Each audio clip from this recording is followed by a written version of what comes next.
Jika Anda berwisata ke Taman Impian Jaya Ancol, khususnya di gelanggang samudra, pasti tak akan melewatkan sebuah pertunjukan spektakuler Dolphin Show atau atraksi lumba-lumba.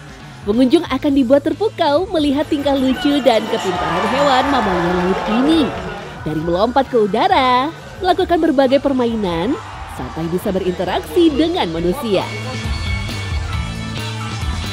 Namun tahukah Anda, di balik perilakunya yang menggemaskan ini, sebenarnya lumba-lumba termasuk ke dalam binatang liar yang tergolong buas dan berbahaya. Bahkan hewan yang beratnya bisa mencapai 230 kg ini bisa dengan mudah mencederai manusia sampai berakibat fatal. Lantas, bagaimana dengan mereka yang sehari-hari merawat bahkan bergaul dengan mereka? Ya, dengan ujung mulut yang merupakan bagian terkeras dari tubuhnya, lumba-lumba bisa saja menyerang manusia tak terkecuali pelatihnya. Seperti yang dialami Uzi Fauziah yang memilih pekerjaan ekstrim sebagai pelatih dan perawat lumba-lumba. Lebih dari 3 tahun menjalani profesinya ini, perempuan berusia 25 tahun ini mengaku cukup sering mengalami insiden saat berenang bersama lumba-lumba. Kalau aku sih pertama kali atau aku punya pengalaman itu aku pernah diseruduk si lumba-lumbanya ini. Di bagian pipi aku, udah gitu karena dia udah seruduk di bagian pipi, dia langsung nyerang tangan aku lagi. Wah, kalau waktu itu rasanya sakit banget dan pasti panik banget sih. Kejadian mengerikan akibat serangan lumba-lumba rupanya tak hanya dialami Uzi saja. Enrico, rekan seprofesi Uzi, juga pernah mengalami kecelakaan saat melakukan atraksi bersama lumba-lumba. Remaja berusia 21 tahun ini bahkan sampai harus dilarikan ke rumah sakit karena mengalami cedera serius di bagian tulang rusuknya. Jadi lumba-lumba itu mungkin lagi moodnya lagi sedikit emosi mungkin ya. Jadi saya didorongnya agak lebih kencang itu. Nah, saya kena pinggiran kolam. Terus saya sempat ke rumah sakit dulu, dirawat dulu kan. Ke posisi lagi show, itu lumayan sakit itu. Kita harus nahan sakit tapi harus senyum. Tapi gemeteran juga sih sebenarnya. Lebih keras lagi.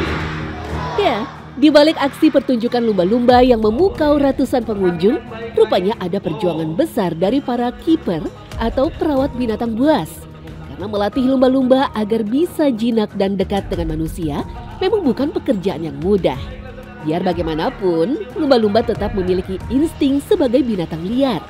Jika tidak hati-hati, bukan tidak mungkin seorang pawang sekalipun bisa mengalami kecelakaan fisik sampai nyawa menjadi taruhannya. Uzi yang menjadi satu-satunya pelatih wanita di kolam ini menyebut kuncinya adalah mengenali karakter mamalia laut ini. Paling sulit, ya sulit sih kalau berhadapan sama lumba-lumba ya karena itu dia kita pertama harus kenal karakter dari si hewan tersebut, dari si lumba-lumbanya tersendiri. Karena setiap lumba-lumba di sini itu karakternya beda-beda. Biasanya kita kalau lihat dari karakter si lumba-lumba itu dari sifat alamiahnya, pertamanya tentunya dari gerakan, dari matanya juga bisa.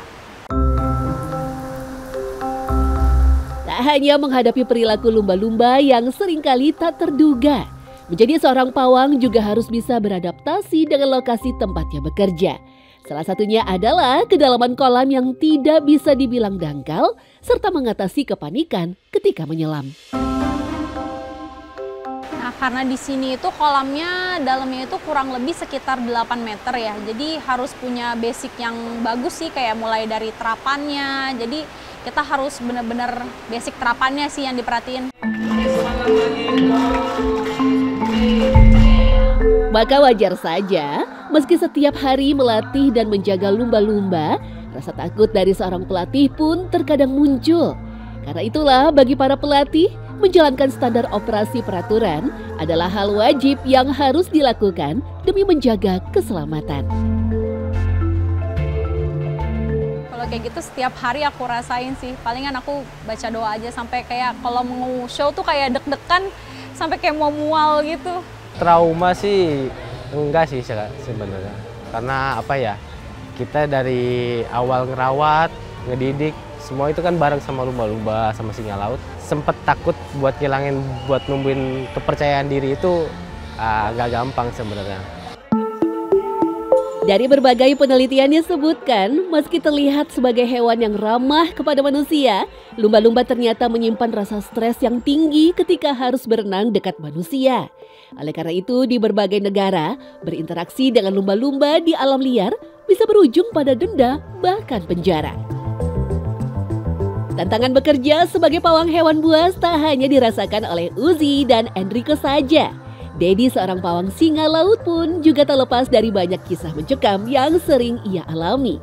Meski terlihat lucu dan menggemaskan, tingkah laku singa laut di wahana pertunjukan bukan sesuatu yang bisa dengan mudah didapatkan. Dedi bersama timnya harus menghabiskan waktu selama bertahun-tahun untuk melatih dan merawat singa laut agar sepasang mamalia yang tergolong hewan buas ini bisa dijinakkan dan berinteraksi dengan manusia.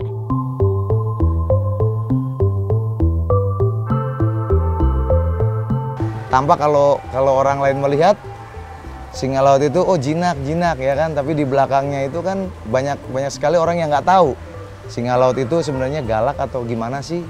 Nah sebenarnya singa laut itu dia galak. Pasalnya, meski terlihat sudah jinak, insiden serangan singa laut pernah menimpa Dedi. Bahkan saat itu serangan terjadi ketika pertunjukan sedang ditonton oleh ratusan penonton. Akibat serangan itu, Dedi mengalami luka yang cukup serius. Leher saya pun juga pernah nih di sini, pernah digigit oleh singa laut juga leher saya di sini. Pada saat show itu masih berlangsung, otomatis saya mundur ke belakang dan digantikan sama teman saya. Banyak sekali yang dirasa, rasanya sakit. Rasanya nyeri, seperti apalah ibaratnya digigit sama singa laut kan. Bahkan jika dihitung sejak kedatangan singa laut, proses melatihnya pun meninggalkan jejak luka pada tubuh Dedi. Pernah, di kaki juga pernah. Itu pernah sobek, pernah digigit, seperti itu. Jadi emang pada saat singa laut kita latihan, mungkin dia tiba-tiba birahi, ya kan, pada musim birahinya. Nah, pada saat itu dia malah nyerang pelatihnya. Namun, rasa kecintaan merawat binatang yang begitu dalam membuat Dedi justru semakin menikmati pekerjaannya ini. Rasa takut yang terkadang muncul justru dianggap Dedi sebagai motivasi agar dirinya harus bisa berhasil dekat dan menjinakkan singa laut.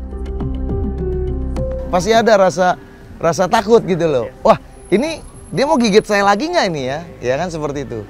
Tapi ya mau nggak mau, ya itulah profesi saya di singa laut. Seperti itu. Dan bukan hanya kiper aja. Jadi di setiap pekerjaan pun juga pasti ada resikonya gitu loh. Meskipun lumba-lumba dan singa laut tergolong mamalia yang cerdas dan bisa dijinakkan, namun bukan berarti bisa dengan mudah memperlakukan kedua binatang ini. Sejinak apapun binatang, tetap saja insting dan sifat asli kebuasannya tak akan pernah bisa hilang.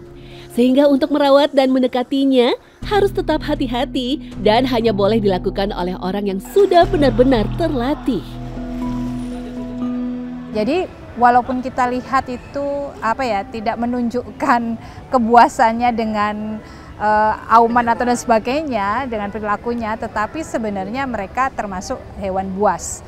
Dan insting untuk liarnya tetap ada. Jadi tidak bisa dengan leluasa kita memegang gitu kalau tidak terlatih atau tidak didampingi trainer gitu. Untuk membuat lumba-lumba dan singa laut menjadi jinak, tidaklah cukup dengan pendekatan oleh pawang saja.